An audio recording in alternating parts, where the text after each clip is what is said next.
Assalamualaikum warahmatullahi wabarakatuh. Perkenalkan, nama saya Fahri Fadri Faturrahman, NIM akhir 136. Saya dari Teknik Mesin 2024E. Nah, di sini saya ingin menjelaskan apa itu praktikum perpindahan kalor. Jadi di sini saya akan menjelaskan apa dasar teorinya, terus bagaimana kita melakukan praktikumnya, apa saja yang dihitung, dan juga bagaimana analisis datanya nanti, seperti itu. Nah, sebelum kita melakukan praktikumnya, kita harus tahu dulu apa itu dasar teorinya.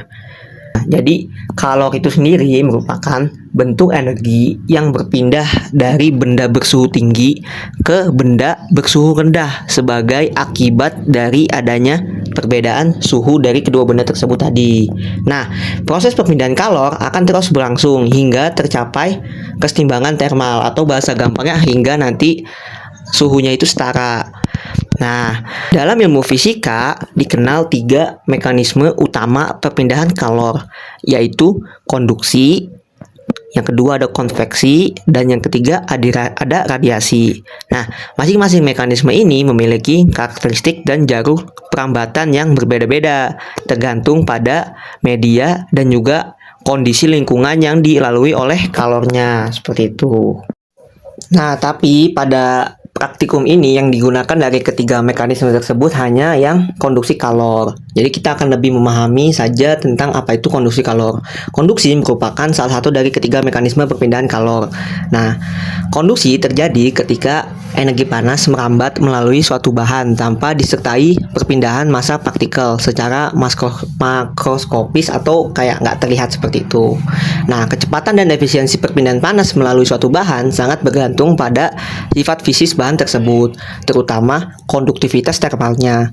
Nah, efektivitas suatu bahan dalam menghantarkan kalor melalui konduksi sangat ditentukan oleh konduksi panas bahan tersebut yang dinyatakan dalam satuan watt per meter Kelvin. Semakin tinggi nilai konduktivitas termal suatu bahan, maka semakin baik pula kemampuannya dalam menghantarkan panas. Oleh karena itu, material dengan konduktivitas yang tinggi dikategorikan sebagai konduktor panas, sedangkan material dengan konduktivitas yang rendah disebut dengan isolator panas. Nah, proses induksi kalor dalam suatu bahan padat bisa dihitung dengan menggunakan hukum Fourier.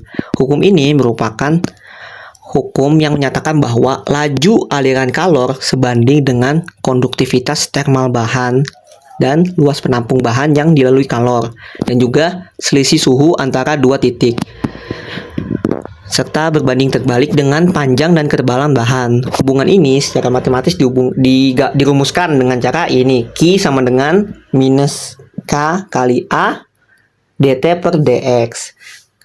K itu adalah konduktivitas termal, A-nya itu adalah luas bidang, jadi luas bahannya itu. Nah, kalau dt itu perbedaan suhu, selisih suhu antara titik 1 dan titik 2. Dan yang terakhir dx itu jarak panjangnya dari bawah ke atas, seperti itu.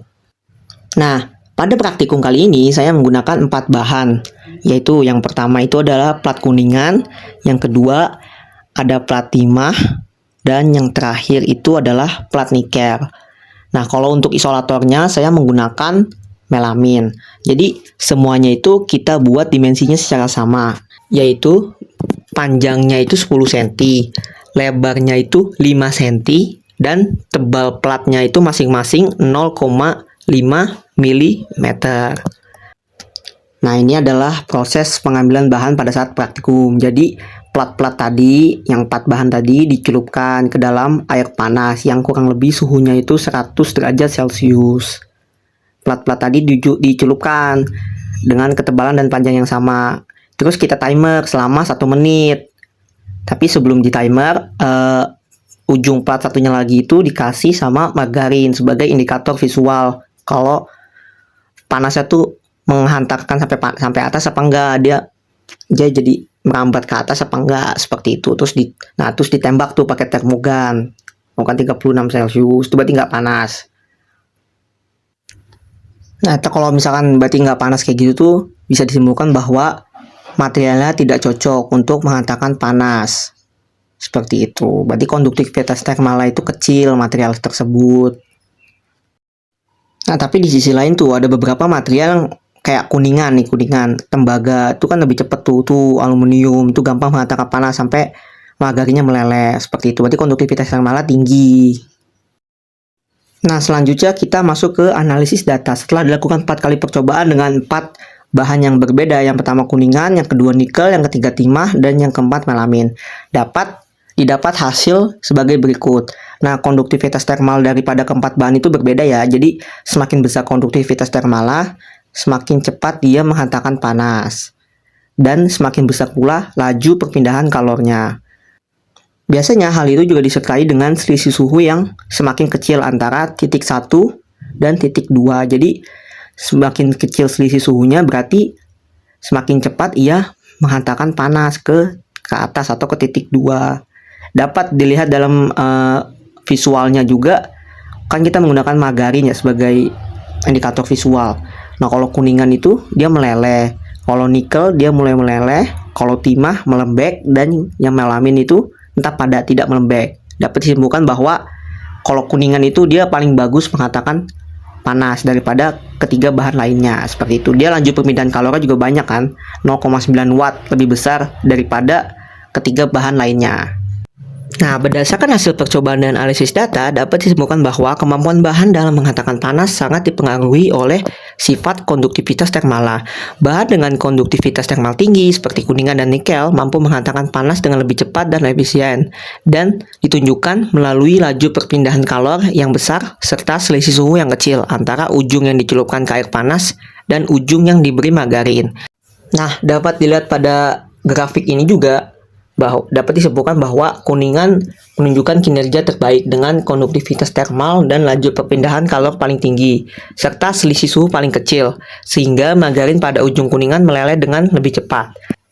Nah, mungkin cukup sekian yang bisa saya jelaskan. Kurang lebihnya mohon maaf dan terima kasih telah menonton hingga akhir.